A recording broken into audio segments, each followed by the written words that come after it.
Buenas tardes. Bienvenidos a nuestro estudio de la Iglesia Bautista de la Gracia de Cuautitlán Izcalli. Seguimos con nuestro tema, ya es muy extenso y vamos a seguirlo por mucho tiempo. De hecho, el estudio número 14 acerca de la oración, de la adoración en familia. Y lo que estábamos diciendo, buscando las razones, los motivos para la adoración en familia. Y el día lunes dimos algunas buenas razones que tenían que ver con la adoración que produce el verdadero gozo en el hogar, ¿no? La paz, la tranquilidad, la armonía. Dimos otra razón, el consuelo en tiempos de pruebas. Como creyentes debemos estar preparados para cuando llegue el momento de aflicción, que decíamos es normal que venga, porque la Biblia nos dice, ¿no?, que en el mundo tendríamos aflicción. Y después dimos algún otro motivo, y el día de hoy el motivo es para influir en nuestra sociedad.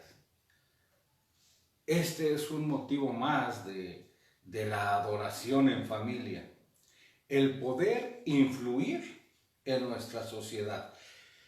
Lo que decimos como iglesia, ser un factor de cambio, y no solo como iglesia, sino como familia, en un mundo caído. La Biblia nos dice que los creyentes somos luz del mundo y sal de la tierra. Vean cuánta importancia es en que las familias creyentes tomen verdaderamente su rol en la sociedad. En Mateo 5:13 el mismo Señor está diciendo: ustedes son la sal de la tierra, vean. Pero si la sal se desvanece, ¿con qué será salada? Lo que decimos no sirve absolutamente de nada, sino para ser echada fuera y hollada por los hombres. Y luego dice: vosotros sois la luz del mundo. Una ciudad asentada sobre un monte no se puede esconder, ni se enciende la luz y se pone debajo de un almud, sino sobre el candelero, y alumbra a todos los que están en casa. Así, vean, de esta forma alumbre vuestra luz delante de los hombres, para que vean nuestras buenas obras y glorifiquen a nuestro Padre que está en los cielos. Todos lo entendemos, vean, de una forma en que lo explica el mismo Señor Jesucristo, que es una forma sencilla. Es una explicación que todo mundo entiende. Es una forma para que todas las personas entiendan de lo que se está hablando. Cristo hablaba a las personas, les enseñaba en un lenguaje sencillo, fácil de entender. El Señor Jesucristo siempre utilizaba en sus parábolas algo de la vida común de las personas. Hablaba de flores del campo, de lirios de los valles, de la semilla, de la cosecha, del sol, la luna. Vean, algo que todo mundo entendía. No buscaba palabras rimbombantes ni presumía de una elevada retórica. No, y no lo hacía precisamente por esto, porque quería que le entendieran. Cuando él enseñaba, llegaron a decir: ¿quién enseña de esta forma, ¿no? Dejaba asombradas y admiradas a las personas, pero vean, por su lógica, por su sencillez, enseñaba dando ejemplos de la vida diaria para que todos lo entendieran de una forma sencilla y fuese la que fuese la persona que escuchaba, quedaba precisamente con la enseñanza en su cabeza, ¿no? En su intelecto. Ahora lo que vemos, ¿no? Es el ser sal. En aquel tiempo, ustedes saben de qué forma se conservaban los alimentos. Por lo tanto, la primera forma que podemos ver de ser la sal y ser luz es precisamente de esta manera. Un conservador, preservante. En aquel tiempo, al no existir refrigeradores, el hielo, la forma de enfriar y conservar, nada de que enlatado al alto vacío, ni mucho menos, nada de eso existía. Pero la forma en que se conservaban los alimentos precisamente era salándolas, ¿no? Hasta el día de hoy nosotros podemos ir a algunos mercados y encontramos todavía pescado que se sala, ¿no? Vamos a decir, para quienes no van al mercado, vamos a hablar del bacalao. El bacalao, cómo se sala y se prepara de muchas formas, ¿no? Pero se preserva a través de la sal.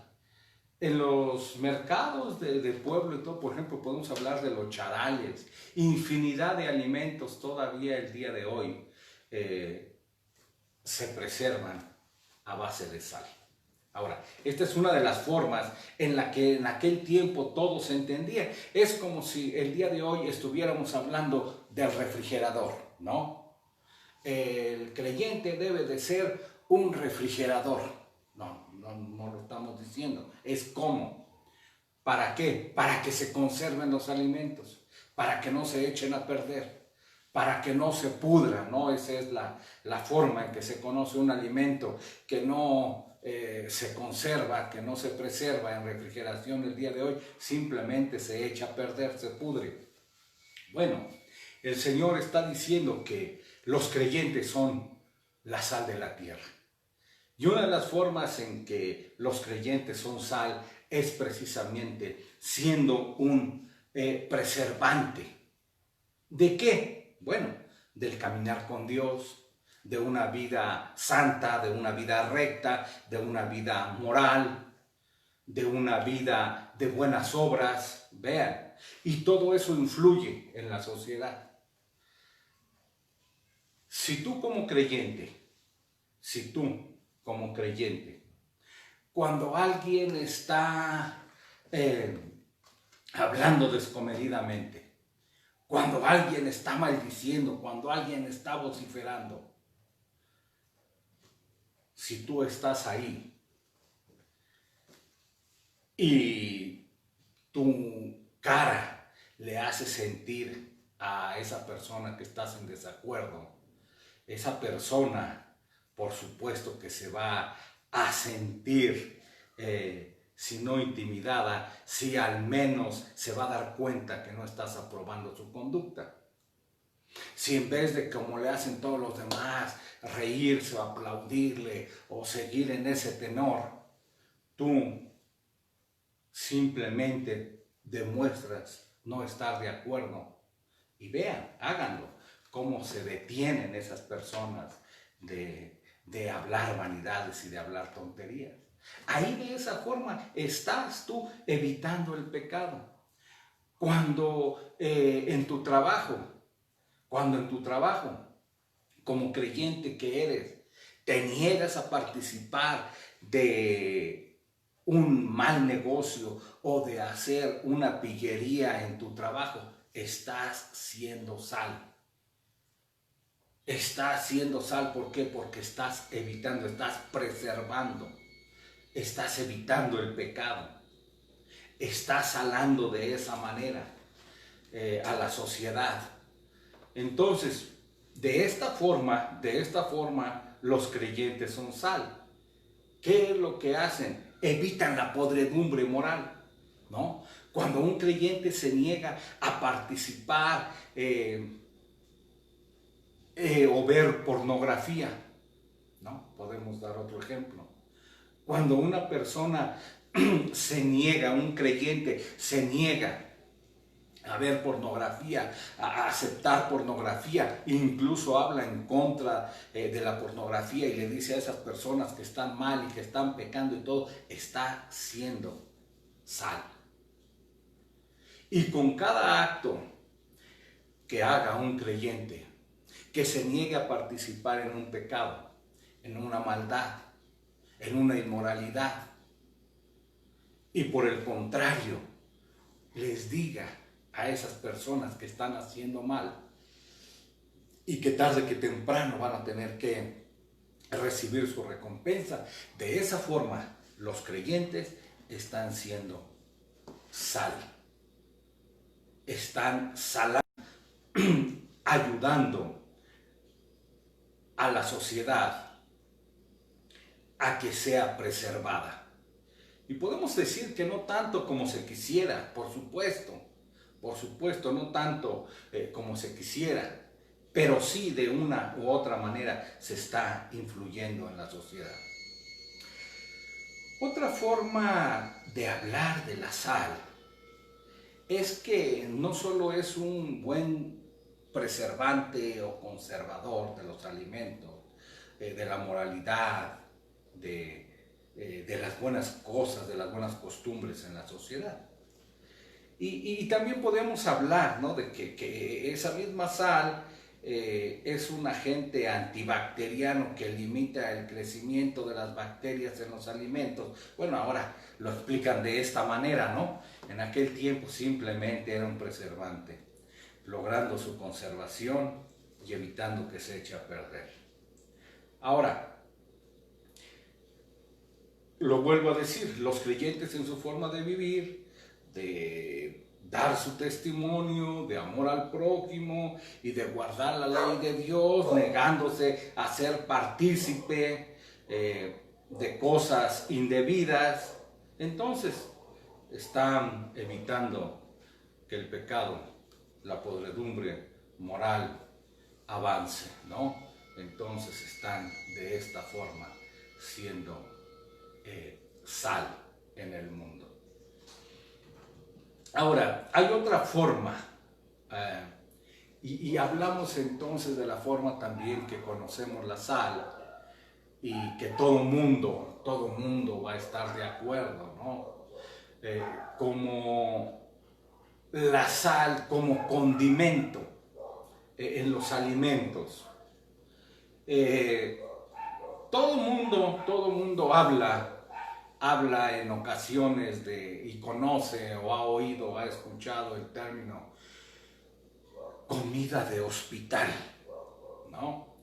¿Por qué toda la gente se queja de la comida que le dan en los hospitales? Bueno, porque una de las cosas que tiene la comida de los hospitales, o más bien de una de las cosas que no tiene el alimento en los hospitales, es la sal. La sal no la utilizan en los alimentos y entonces es insípida. Dicen no sabe a nada, no tiene sabor, es insípida, es no agradable al gusto, ¿no? Entonces esta es otra forma también para la que se utiliza la sal, para dar sabor, ¿no? Para que tenga sabor, para quitar lo insípido a los alimentos.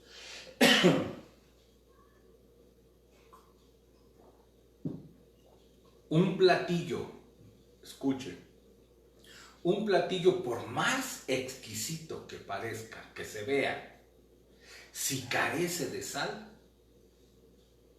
no va a disfrutarse, no va a saber a nada. Entonces, aquí es donde la sal entra para dar un buen sabor, un buen sazón. Y es también de esta forma, en que el creyente en el mundo da un buen sabor a la existencia de este mundo. Da sazón, ¿no? La palabra de Dios dice, ¿no? Palabras sazonadas. ¿Cómo es esa forma? Palabras que edifiquen. Conversaciones que verdaderamente edifiquen y valgan la pena. Ahí está dándole sabor a las conversaciones, llevándoles a edificar a las personas en las pláticas, ¿no? Esa es una de las formas, vean. Al contrario de estar escuchando sus tonterías y todo eso, no. Ser un factor de cambio también, poniéndole sazón, pero ese sazón lo da la palabra de Dios. El mensaje de Dios, enseñarles. Decirles que no vivan de esa forma insípida, sin sabor. Palabras sazonadas, meditadas. Y esto, por supuesto, que solo se encuentra en Cristo. Podemos hablar de vidas satisfechas, agradables, felices, solo a través de la palabra de Dios y su evangelio. En este sentido, el creyente podemos decir que vive para los demás. Es un ayudador, ¿no? Es alguien que facilita la vida a las personas, ¿no? ¿Por qué? Porque si les habla, vuelvo a decir, de lo que uno conoce del evangelio, de la palabra de Dios, entonces su vida va a ser agradable, satisfecha, feliz, no sin sabor, ¿no?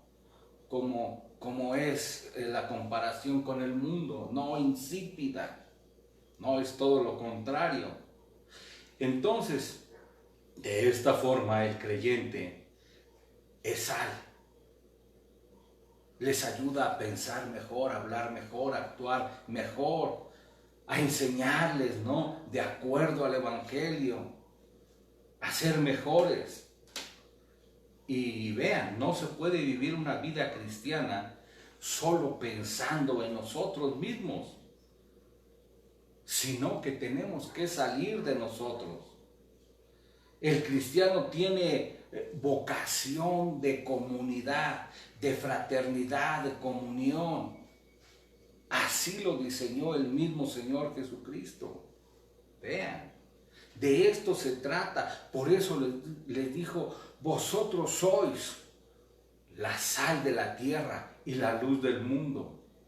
No, se tiene que salir. Hay quienes piensan que nada más en nuestro núcleo familiar y quizás se acabó, ¿no? No salimos de nuestra casa, no salimos de nuestra iglesia, dejamos que los santos le prediquen a los santos y entonces las personas de afuera.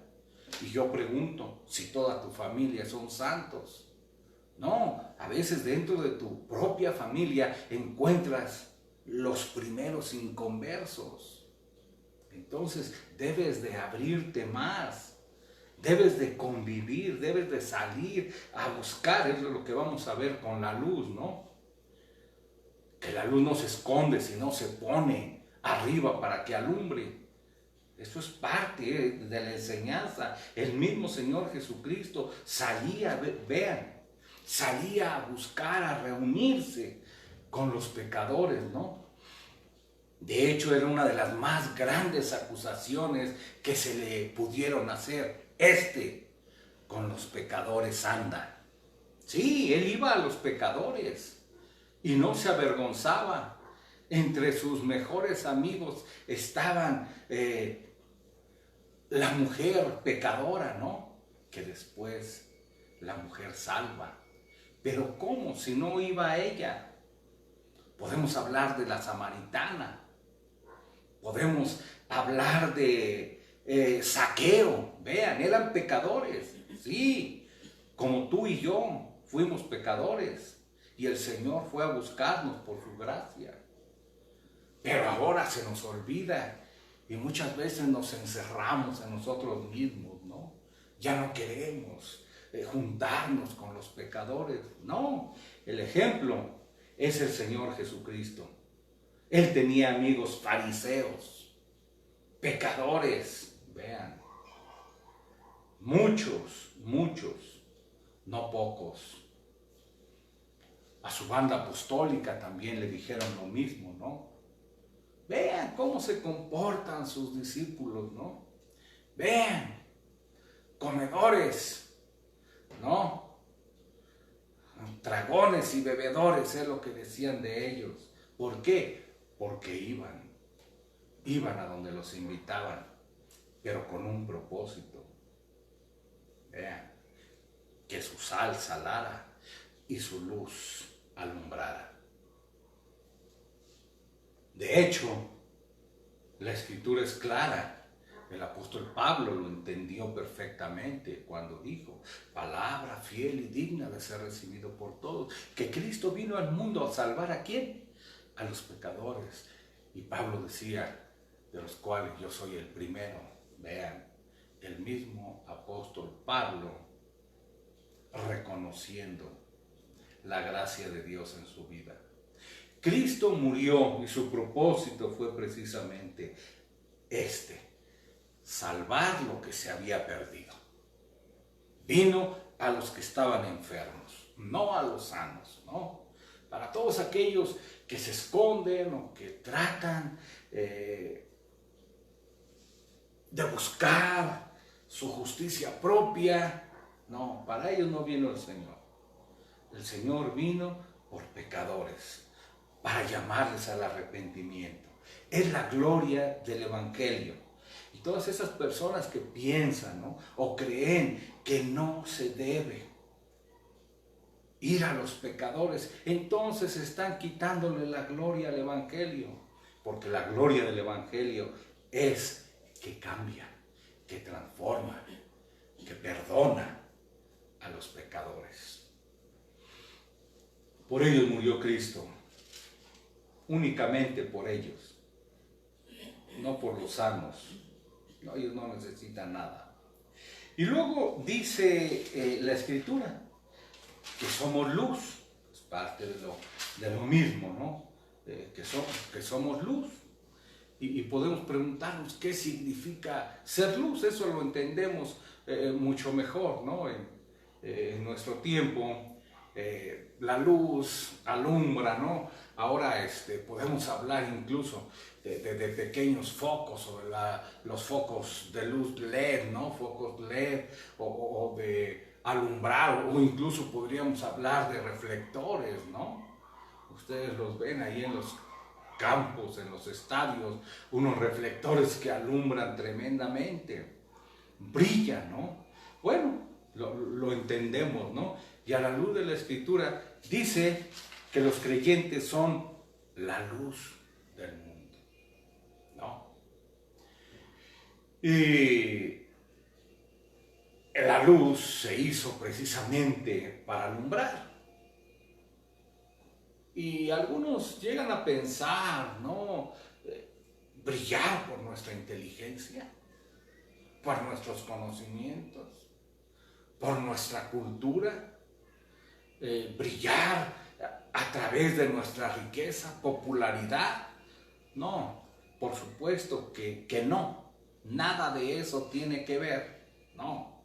Jesús hablaba de otro tipo de luz, de lumbrera, de alumbrar. Vuelvo a decir, no es la luz del conocimiento, ¿no? Que da la literatura, que dan los libros, a no ser que sea la palabra de Dios, ella sí nos da luz. Sino la que proviene de las acciones, vean. Nuestro testimonio, nuestro diario caminar, nuestra vida. Por eso es que dice, así alumbre. vuestra luz delante de los hombres. Vean, que vean nuestras buenas obras, nuestra preocupación por nuestro semejante, por nuestro prójimo. Eso es lo que dice la Escritura. Es precisamente en esta dirección la que el Señor nos lleva a reflexionar. Y por eso es que siempre estamos diciendo, ¿no? O podemos preguntarnos, ¿tú de qué forma alumbras? ¿De qué manera alumbras? Todos quisiéramos, ¿no?, que los creyentes fueran reflectores. Tristemente, a veces con trabajos, ¿no? Con trabajos dan ahí podemos hablar no de reflector, sino de una vela, ¿no? De una vela que apenas está medio alumbrando. ¿Cómo es tu vida?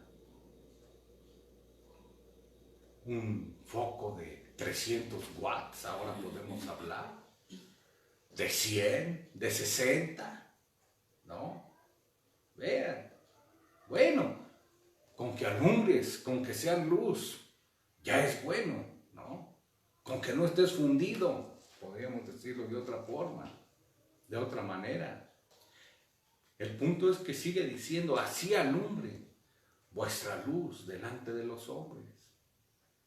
Y la luz, podemos hablar de tus buenas obras, tus buenas acciones, tu testimonio, tu caminar a diario, tu forma de ser en tu hogar, en tu trabajo, en tu escuela. Vean, ¿alumbras en todos esos lugares? ¿Alumbras dentro de la sociedad? ¿Se te conoce verdaderamente por tu testimonio, por tu forma de ser? La Escritura es clara cuando dice, para que las gentes, para que los hombres vean nuestras buenas obras y glorifiquen a vuestro Padre que está en los cielos. Pregunto, ¿tu vida es de esa forma que Dios es glorificado a través de ella? ¿Se notan tus buenas obras? ¿Tu preocupación por tu prójimo? Vean, son preguntas que nos deben de llevar a reflexionar. Vean, son preguntas. El profeta Isaías decía, si compartes tu pan con el hambriento y satisfaces el hambre de los afligidos, entonces, vean, ahí está una de las formas. Tu luz brillará entre las tinieblas y la oscuridad que te rodea. Será como de mediodía. Vean, eso es lo que está diciendo el profeta Isaías. ¿Cómo? Ahí está dándonos. Ahí sabemos que es de esta forma de tu testimonio, tu comportamiento, tus buenas obras, porque es lo que está diciendo Isaías. Si compartes tu pan con el hambriento y satisfaces el hambre de los afligidos. Vean, entonces dice, tu luz brillará entre las tinieblas. No, brillará entre la oscuridad. Entre toda la oscuridad que te rodea, será como el mediodía. ¿Cómo? Con tus buenas obras. Las personas van a glorificar a nuestro Padre que está en los cielos. Vean. Las buenas obras que el mismo Dios con nuestra salvación nos da, porque la salvación que no es por obras es para buenas obras. Vienen incluidas, vean, es algo adicional. Por eso es que debemos de preocuparnos nosotros, de obedecer, de hacer la voluntad de Dios. Porque sabemos y entendemos que Dios obra en nosotros el querer como el hacer por su buena voluntad. Vean, de esto se trata. Somos creyentes, somos hijos de Dios, predicamos el amor de Dios, predicamos la bondad de Dios, enseñamos la piedad de Dios. Pero nos las quedamos. Pero nosotros no queremos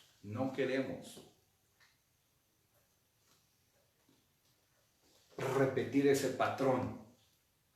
Todas esas cosas que Dios nos da, que Dios nos enseña, que es su carácter, no imitamos. Pablo dijo, sed imitadores de mí como yo lo soy de Cristo. ¿Cómo reflejamos el carácter de Dios? Vean, si decimos que somos creyentes, ¿cómo reflejamos ese carácter de Dios, esa bondad, esa misericordia? Que a veces cerramos el puño. Vean, y no estoy diciendo cuando no tienes, no, Dios lo sabe.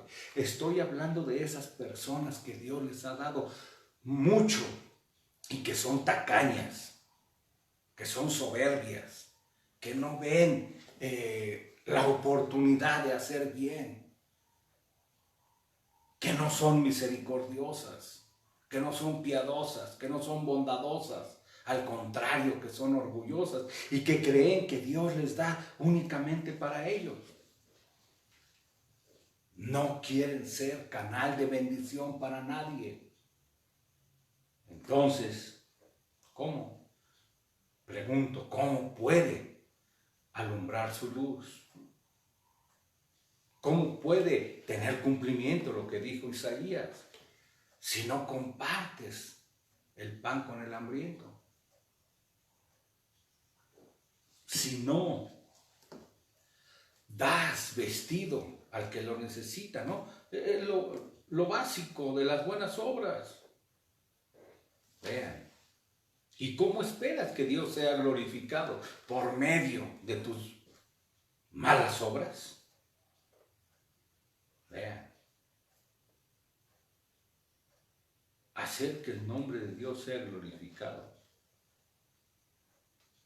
es hacer bien al prójimo, es preocuparse por la viuda, es hacer justicia al huérfano, es hacer lo que esté en tus manos, a tu alcance, para que nuestro Dios sea glorificado, pero también para que nuestra luz siga alumbrando, que vaya como la luz de la aurora de aumento en aumento. Esto demuestra que todas nuestras buenas obras son luz. Vean, pero en especial lo que hacemos en beneficio del prójimo, de los más necesitados. En este mundo siempre va a haber personas necesitadas, ¿no? A quienes no les ha ido bien. Ahí están las oportunidades de hacer bien, de que nuestra luz alumbre, ¿no? Y por supuesto, ¿no? Que al hacerles bien, con el pan dándoles, ¿no? Si compartes con el hambriento, si das pan, por supuesto que ahí está la puerta para hacer bien, con el pan, con el alimento espiritual. Porque te van a preguntar, ¿por qué haces lo que no hacen todos? Y ahí está la oportunidad de decirles, porque amo a Dios y amo a mi prójimo. Es la consecuencia de amar a Dios. Hacer bien, porque Dios ha sido bueno con nosotros. Son puertas, evangelísticamente hablando. Pero ¿cómo? Tenemos que aprovecharlas. Tenemos que ser sabios. Vean, no solo el pan material, sino el alimento espiritual. Si les procuras ese alimento, los dos tipos de alimento, el alimento espiritual que a vida eterna permanece, vean. Nos dice la Escritura que la piedad tiene promesa en la vida que transcurre aquí y ahora, y por supuesto en la vida venidera. Entonces, de estas dos formas vimos cómo es que podemos ser luz y debemos de ser sal. Y en todo y por todo, vean, el nombre de Dios entonces será glorificado si hacemos verdaderamente lo que Dios nos manda. Oremos. Nuestro Padre que estás en el cielo, te damos las gracias, Señor, por tu palabra, porque tú nos llevas, Señor, no solo a reflexionar, sino que nos dices qué es lo que tenemos que hacer, de qué forma tenemos que vivir, cómo podemos reflejar tu carácter, cómo podemos, Señor, en este mundo caído ser un factor de cambio, ser luz y ser sal. Gracias, Señor, por tu palabra, pero pedimos que nos ayudes a ponerla en práctica, no solo a quedarnos con el conocimiento, sino a practicar lo que tú nos dices, para que entonces, Señor, tu nombre sea glorificado. Pedimos, Señor, por las personas que están enfermas, por las personas, Señor, que no tienen trabajo, especialmente por los miembros de la iglesia, nuestros hermanos.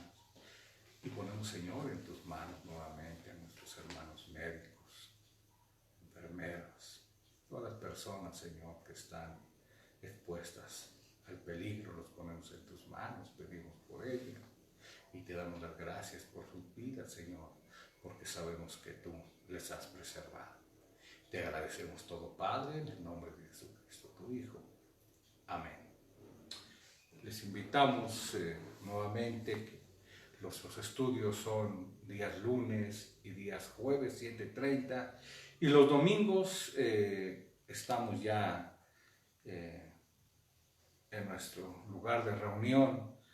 Estamos subiendo la predicación y dos himnos, pero les invitamos a que nos acompañen, es a las 12 del día y gracias por su asistencia.